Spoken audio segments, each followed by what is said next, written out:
Yan yung kainan namin. We don't need a bigger space because dalawa lang kami, syempre. Para bang nagde-date palagi. Ayun. Tapos, eto yung cabinet ni Diggs. At, yun.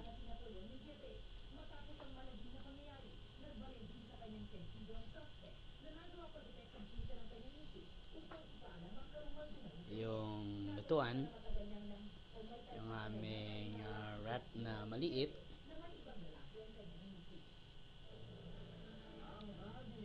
Okay, ito yung aming kainan. Oh, you can see what's on the table. Ayun, oh. Kay Mito. Ayun, kay Mito yan. Tapos, there. Ayan yung hagdanan paakyat sa room sa itaas. Okay. Yung tennis racket ko at saka yung badminton racket ni Diggs.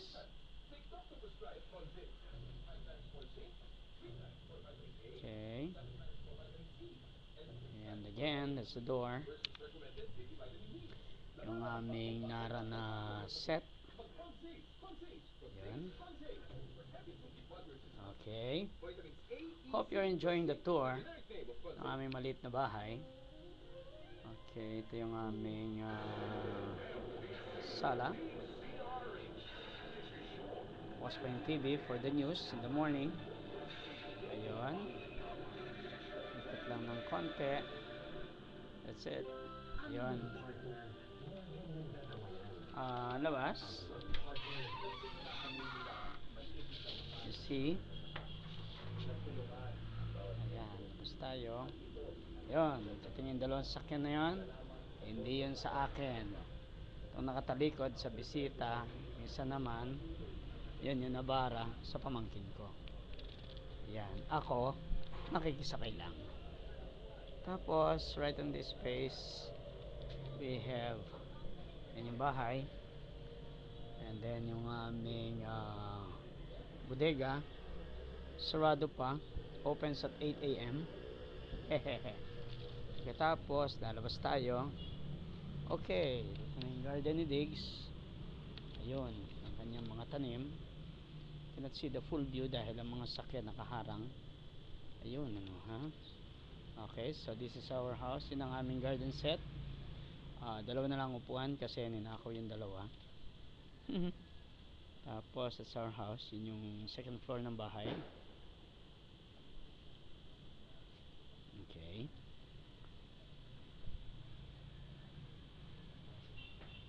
Ayun. Okay. Yun yung garden. Okay.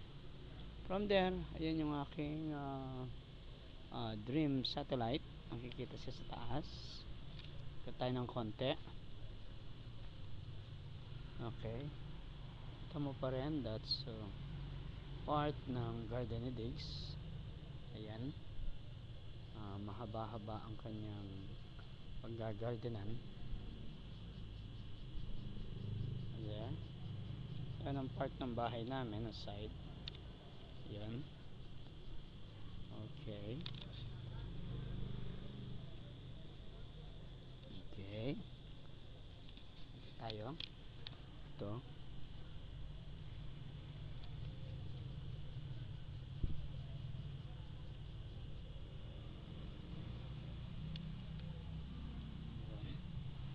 Yan. So, as you can see, mga pinagkakaabalahan ni Diggs ng kanyang tanim. Ayan. Can you see it? Ayan. Kita mo ang kanyang mga tanim.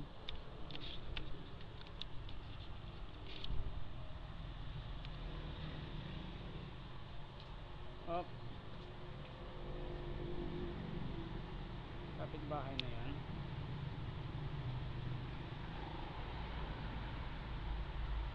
Ito yung bahay ng kanyang auntie. Yung mga alaga namin mga pusa.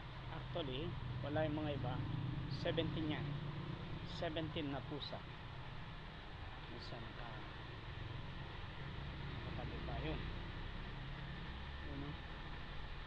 Liwa. Okay, that's my cat. Yung aking pusa. Nanta dito. Okay, that's the full view ng aming bahay. As you can see, ayun. Yung bahay.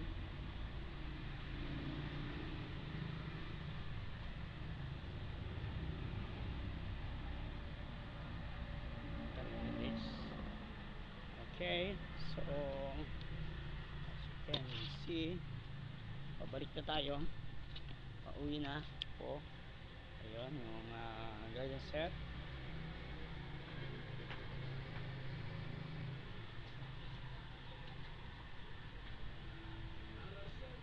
Sa ating oras, dumistansya ang Malacanang sa nagnaganap ng pangayon sa Senado habang umiinit ang usapin sa P5 Road Extension Project. Ngayon pa man nabahala ang palasyo sa posibilidad na maapektuhan ng iringan ang pagpulos sa mga priority bills na sinirtipikahan ng Pangulo bilang urgent.